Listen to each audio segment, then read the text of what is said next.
ಇನ್ನು ದೇಶದಾದ್ಯಂತ ಸಾಕಷ್ಟು ಮಳೆಯಾಗ್ತಾ ಇದೆ. ಜಮ್ಮು ಕಾಶ್ಮೀರ, ದೆಹಲಿ ಸೇರಿದಂತೆ ದೇಶದ ವಿವಿಧ ಭಾಗದಲ್ಲಿ ವರುಣನ ಆರ್ಭಟ ಜೋರಾಗಿದೆ. ದೆಹಲಿಯ ಎನ್ಸಿಆರ್ ಪ್ರದೇಶದಲ್ಲಿ ಸುರಿದಂಥ ಭಾರೀ ಮಳೆಯಿಂದಾಗಿ ಅವಾಂತರಗಳು ಸೃಷ್ಟಿಯಾಗಿದೆ. ಹಲವಾರು ಪ್ರದೇಶಗಳಲ್ಲಿ ವ್ಯಾಪಕ ನೀರು ನಿಂತಿದೆ, ಸಂಚಾರ ಅಸ್ತವ್ಯಸ್ತವಾಗಿದೆ. ಜೊತೆಗೆ ದೆಹಲಿಯ ವಿಮಾನ ನಿಲ್ದಾಣದಲ್ಲೂ ಕೂಡ ವಿಮಾನ ಸಂಚಾರ ಸ್ಥಗಿತವಾಗಿದೆ. 209 ನಿರ್ಗಮನ ಮತ್ತು 43 ಆಗಮನದಲ್ಲಿ ವಿಳಂಬವಾಗಿದೆ.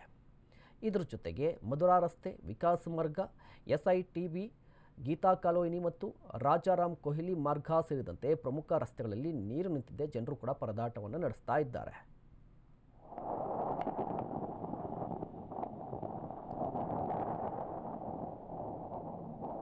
ಇನ್ನು ಉತ್ತರಾಖಂಡದ ಪ್ರಯಾಗ್ರಾಜ್ನಲ್ಲಿ, ಮುಖ್ಯವಾಗಿ ರುದ್ರಪ್ರಯಾಗ್ನಲ್ಲಿ ಸಾಕಷ್ಟು ಮಳೆಯಾಗ್ತಾ ಇದೆ. ಇದರ ಜೊತೆಗೆ ಮೇಘಸ್ಫೋಟ ಕೂಡ ಸಂಭವಿಸಿದೆ. ಮೇಘಸ್ಫೋಟದಿಂದಾಗಿ ಹಲವರು ನಾಪತ್ತೆಯಾಗಿರುವಂಥ ಶಂಕೆ ಕೂಡ ವ್ಯಕ್ತವಾಗ್ತಾ ಇದೆ.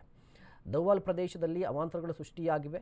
15ಕ್ಕೂ ಹೆಚ್ಚು ಜಾನುವಾರುಗಳು ನೀರಿನಲ್ಲಿ ಕೊಚ್ಚಿ ಹೋಗಿದೆ ಎನ್ನುವ ಮಾಹಿತಿ ಇದೆ. ರುದ್ರಪ್ರಯಾಗ್ ಜಿಲ್ಲೆಯಲ್ಲಿ ಅಲಕನಂದ ಮತ್ತು ಮಂದಾಕಿನಿ ನದಿಗಳ ಸಂಗಮದಲ್ಲಿ ನೀರಿನ ಮಟ್ಟ ಕೂಡ ಏರಿಕೆಯಾಗಿದೆ.